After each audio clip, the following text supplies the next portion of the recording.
Baik, perkenalkan nama saya Natalia Damanik, NIM 19045085. Di sini saya akan membacakan PPT saya yang berjudul Iklim Suatu Negara sebagai Faktor Politik. Iklim dapat mendorong dan membatasi. Kehidupan manusia berkaitan dengan iklim dalam berbagai hal. Iklim menentukan jenis-jenis pangan yang diusahakan melalui pertanian setempat. Iklim juga mempengaruhi gaya hidup manusia, vitalitas manusia yang mendorong pencapaiannya secara kultural juga memiliki latar belakang iklim tertentu. Kekuasaan positif juga berkaitan dengan iklim wilayah yang fungsinya positif. Ada 3 jenis iklim yaitu dingin, panas, dan kering yang efeknya serba membatasi bagi tempat tinggal manusia serta perkembangan kekuasaan politik suatu negara. Iklim dingin. Zona iklim yang terlampau dingin kedapatan di wilayah sekitar kutub dan di pegunungan-pegunungan tinggi. Daerah ini pada umumnya tanahnya tinggi, beku karena tertutup oleh salju es. Hanya di bagian-bagian tepinya saja yang memberikan kemungkinan munculnya musim semi yang pendek pada tumbuhan jenis-jenis rumput, lumut, dan lumut tipis. Iklim dingin terbagi menjadi 2. Yang pertama ada tundra, daerah di mana semua suhu bioma di bumi sangat rendah dan hanya dimanfaatkan untuk berternak rusa kutub, atau reindeer. Ciri-cirinya yaitu hampir semua wilayah tertutup oleh salju, memiliki musim dingin yang panjang, usia tumbuhan tanaman sangat pendek, berkisar antara 30 sampai 120 hari. Yang kedua, taiga. Di daerah yang suhu udaranya tak begitu ekstrim dinginnya, sehingga wilayahnya berupa hutan-hutan atau pohon berdaun jarum atau konifera. Selanjutnya, iklim panas, hutan tropis dan sabana. Iklim panas merupakan unsur kedua yang membatasi perkembangan politik. Ini terdapat di sepanjang garis ekuator dan kawasan yang berbatasan dengan ke arah kutub.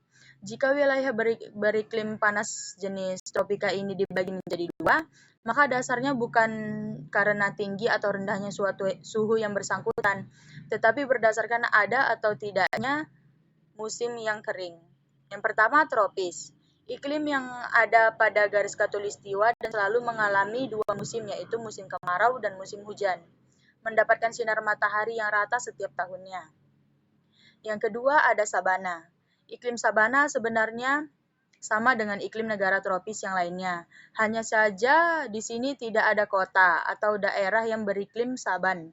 Contoh daerahnya itu ada padang rumput di Afrika. Selanjutnya kekeringan, pertambangan dan stepa. Unsur ketiga dari iklim yang fungsinya dapat menghambat perkembangan politik adalah kekeringan. Wilayah-wilayah di permukaan bumi yang terdiri atas gurun-gurun dapat menyajikan penghidupan bagi manusia apabila masih dapat menyajikan air dalam jumlah yang cukup untuk mendukung usaha pertanian penduduk atau menyediakan sumber data tambang yang dapat diolah. Yang pertama ada pertambangan.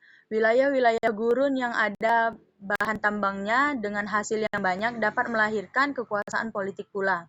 Misalnya apa yang telah terjadi dalam sejarah negara Chili dengan pertambangan nitratnya.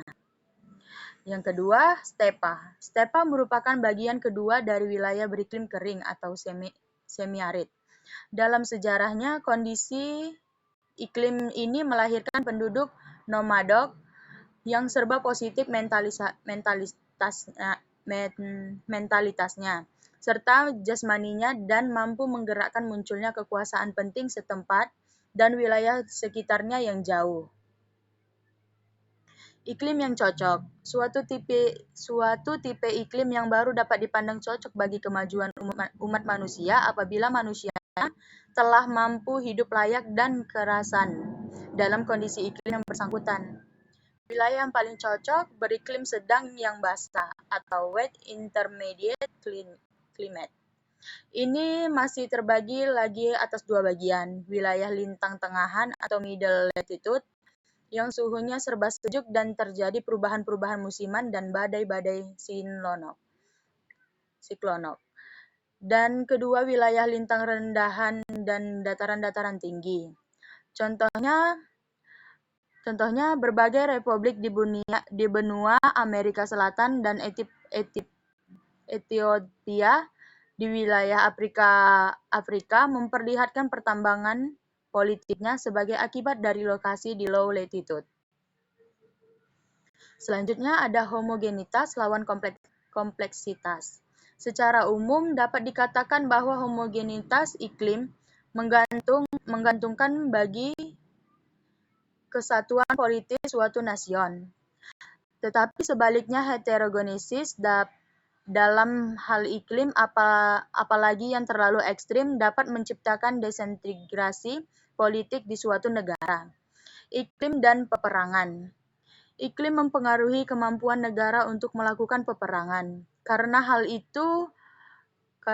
itu ada pertaliannya yang erat dengan struktur perekonomian bangsa.